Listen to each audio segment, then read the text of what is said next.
I might keep thinking, but I want to add another dimension to this conversation that we're having right now as we enter next season. See, Lent is more than just a season of mourning or repentance. It's also a time of the year where we're not just invited, but encouraged to enter into an experience of radical introspection and doubt. Pete's idea of power theology, it stretches beyond just those things external that we might belong to our faith. It's beyond just the money, the power, the success, the comfort, and all of those things. See, Pete would say, and I would agree, that we tend to make an idol out of very happiness or security or fulfillment that we hope to find in the divine, in God. On some level, I think all of us want this anthropomorphized deity who's going to come in and save the day when things get tough. We encounter hardship and despair in our lives, and our knee-jerk reaction, especially for most Christians, is to actually ignore or invalidate that experience for what's to come. I really struggled with deciding how much of my personal story to share tonight, because I didn't want it to become the Andy Millman show. But from Carol and some friends' suggestion, I figured I'll tell you a little bit about myself and why I think this is an important thing to do. And I'm going to try and do it without becoming a sobbing mess, because that happens sometimes when I tell this story.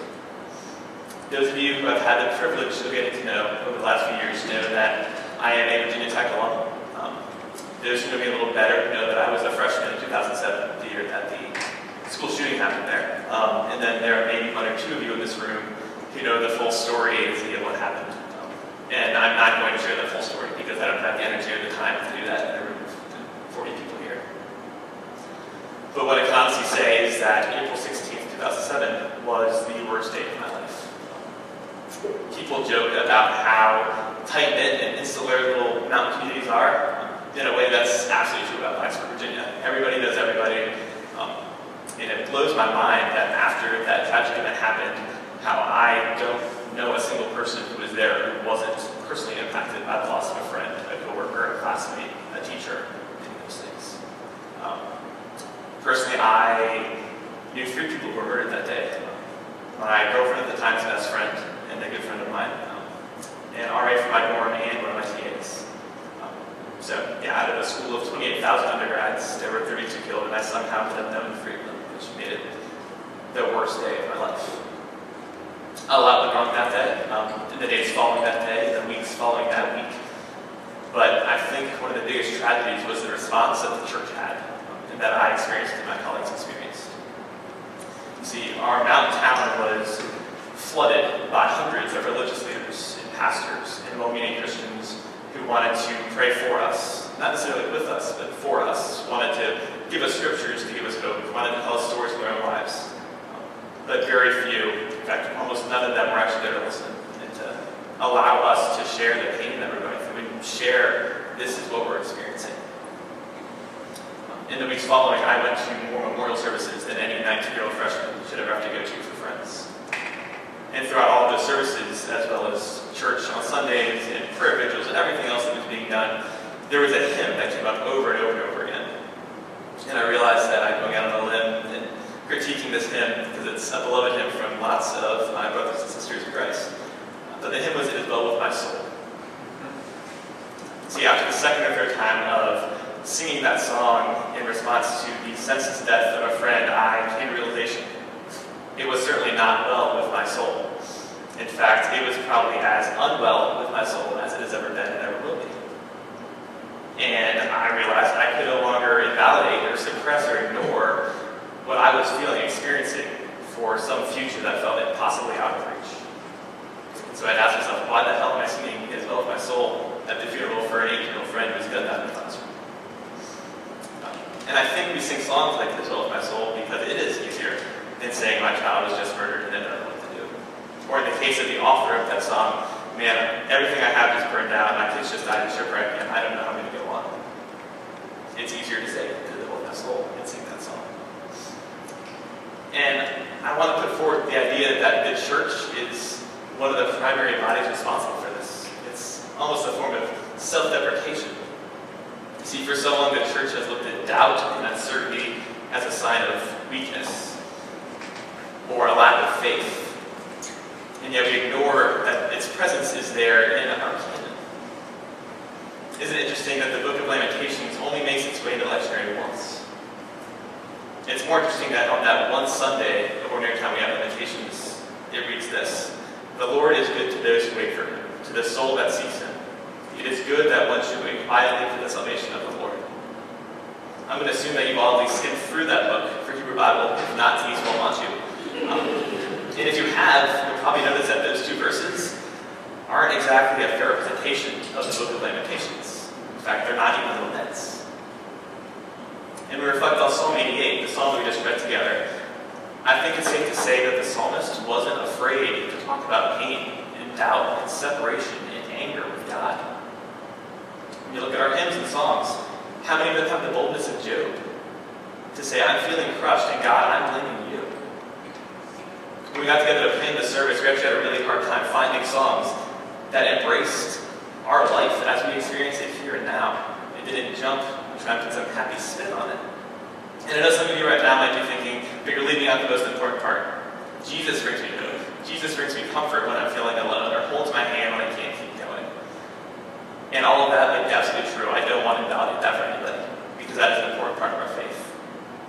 But when we look at the cross, we also hear these words: "Eloi, Eloi, lama sabachthani." My God, why have you forsaken me?" I might be crazy, but I think there's a reason that that is in our canon, that those are the words that we have recorded from the cross. What if this isn't just some rhetorical question? What if this is Christ actually saying, yes, I am experiencing a real separation, a real pain, a real darkness, and it is unbearable? I'm going to stop right here and say that my point in saying this is not to make you unimpressed. I promise I'm actually a pretty happy person. My point is that if there is any space where we should be able to be honest and honestly come with our doubts about life and purpose and call, and maybe even the divine itself, that place should be in community. In a community like this one here. So Pete Rollins, he has this really cool book called Orthodox Heretic, and it's a book where he takes stories and folk tales and he uses some creative license and midrashes them and challenges people. And so one of those I'm going to share right now. We're going to have Lee read it first. We can get another voice in here and see if we can pick up some more stuff on it. So.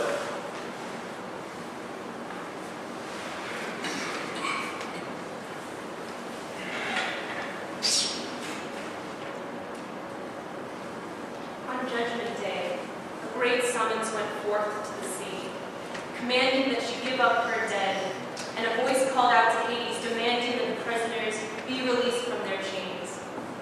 Then the angels gathered up the whole of humanity and brought the masses to the great white throne of God. The noise was deafening, but when a mighty angel stood up and opened the great book of judgment, all living things fell silent.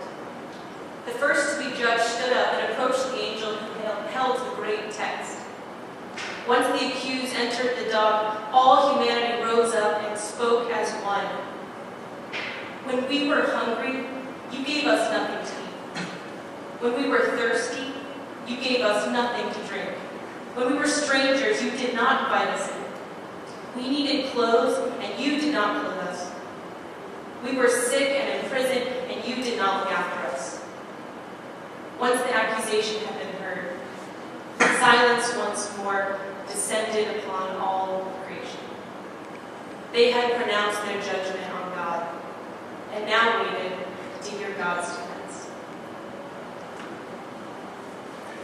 So let me read that one more time to see if we can pick up anything else in it. On Judgment Day, a great summons went forth to the sea, commanding that she give up her dead. A voice called out to Hades, demanding that the prisoners be released from their chains. Then the angel gathered up the whole of humanity and brought the masses to the great white throne of God. The noise was deafening, but when a mighty angel stood up and opened the great book of judgment, all living things fell silent. The first to be judged stood up and approached the angel who had this great text. Once the accused entered the dock, all humanity rose up and spoke at once. "When we were hungry, you gave us nothing to eat. When we were thirsty, you gave us nothing to drink. We were strangers, and you did not invite us in. We needed clothes, and you did not clothe us. We were sick and in prison, and you did not look after us." Once the accusation had been heard, silence once more descended upon all of creation. They had pronounced their judgment on God, and I waited to hear God's defense. It's only when we let go of all of these idols, even if that means our very understanding of God, as as a comforter or companion that's always going to make things better. And it's only when we do that that we can truly make our way into the wilderness and ultimately find a way to Jerusalem. So we're going to have another period. I'm going to open up the floor again. And I want to invite you to think, what is it that you need to do to make this trip into the wilderness? What thought or emotion or experience or understanding do you need to either open yourself up to or maybe even reject and rethink as you start this journey? The space is yours.